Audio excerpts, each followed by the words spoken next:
The European Union has actually made it very easy for businesses to expand, and they're starting to understand the complexities that sellers has doing cross-border sales. It's a very easy first step. Do a VAT registration, send inventory, and do an OSS. Then you can sell all over and your filings will be perfect. So when you expand into Europe, you need to decide on what scale you want to do it. Like, you can do it in many ways. You can do it like the light version, you can do it the mid version, and you can do it the full, for Amazon, for example, full Amazon version. So what Ali told us before, like, you can go light, you can just get one VAT number, for instance, for Germany, and then you can do cross-border fulfillment for all of Europe. Like, you can do that. It has, there's pros and cons to all systems. You might not be able to get prime delivery, for instance, if you do just one country, but you can actually sell all over Europe if you just have one VAT number and store locally in that country. So you're good to go, but not at the same level and like maybe customer experience as if you would go full pan-European or mid pan-European. So you can actually get going pretty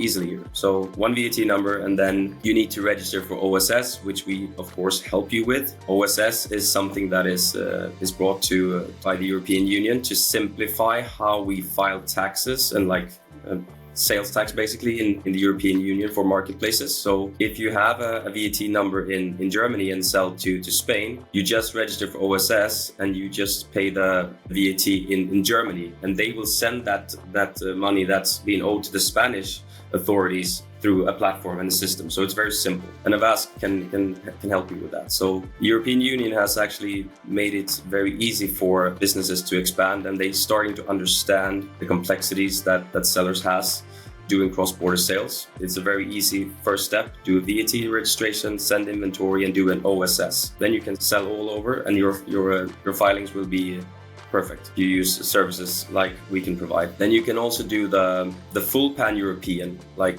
what Amazon has to offer, where you get all the prime benefits in delivery and customer experience. So then you need a VAT number for each country, and that would be Germany, France, Spain, Italy, Czech Republic, and Poland. Then you're eligible for the full pan-European package. And that would mean, like, basically Amazon would scatter your inventory where they see it would reach the customers the fastest to have the best experience. So they will actually decide where they put your inventory and make it as good as possible for your customers. That has a lot of benefits, of course, in terms of delivery and such. Hey, if you're enjoying this content, you're going to love the masterclasses that we host on a regular basis. We've got over 1,000 members in our private community, and over 400 of them are already doing over $1 million. We regularly host masterclasses with hundreds of students, and you can find out more below. Join us. But then you can also do a lighter version than that if you only go for Germany, Czech Republic, and Poland. That's basically your pan-European light. Yeah, so this is the one. You can do a lighter version. You start with Germany, Poland, and Czech Republic.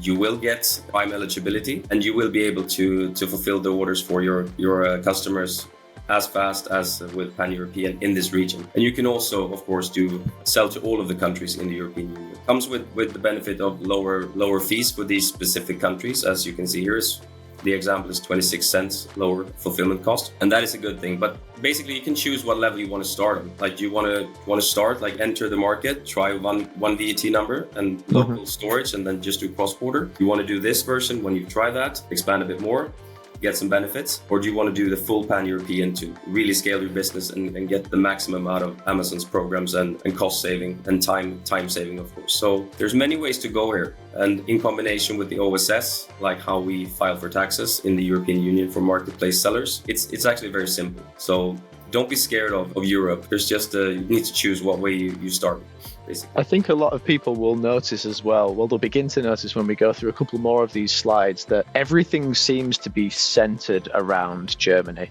And that's not an accident. The reason for that is that Germany is the largest e-commerce market within Europe. So in descending order, Germany being number one, the UK being the second most popular, as in like the most amount of people within that country, and then second highest amount of e-commerce penetration, as in how many people within that market specifically shop online per year. And then third would be France as well. So you'll see that the ones that come up time and time again tend to be Germany, the UK, France.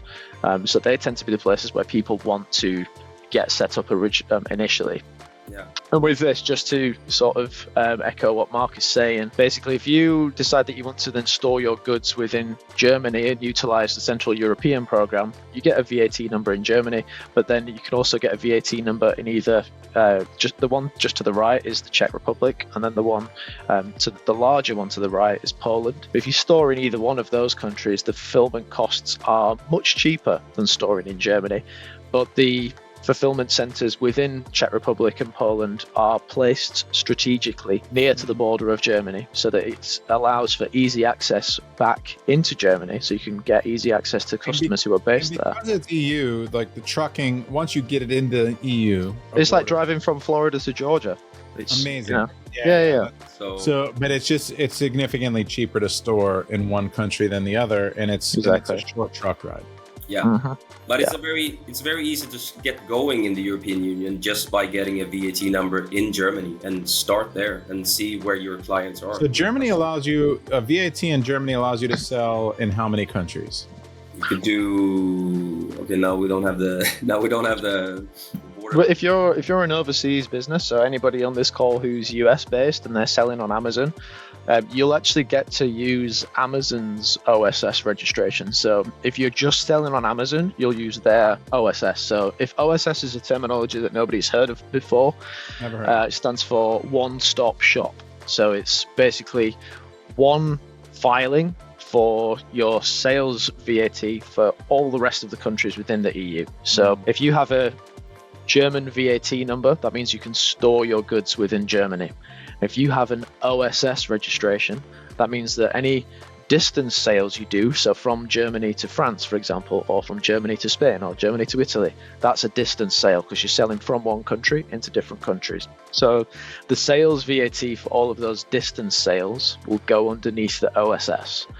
So if you have one VAT number and an OSS registration, you can sell to the other 27 EU nations. So you could sell to Latvia, Romania, Hungary, Poland, Czechia, all over the place. And that's actually been put there by the European Union just to simplify for sellers, because they realize that marketplaces are here to stay and cross-border sales are here to stay. And it has been a pain point that has now been addressed, and it's fully operational and it's working very well. So it's very easy to get going with that.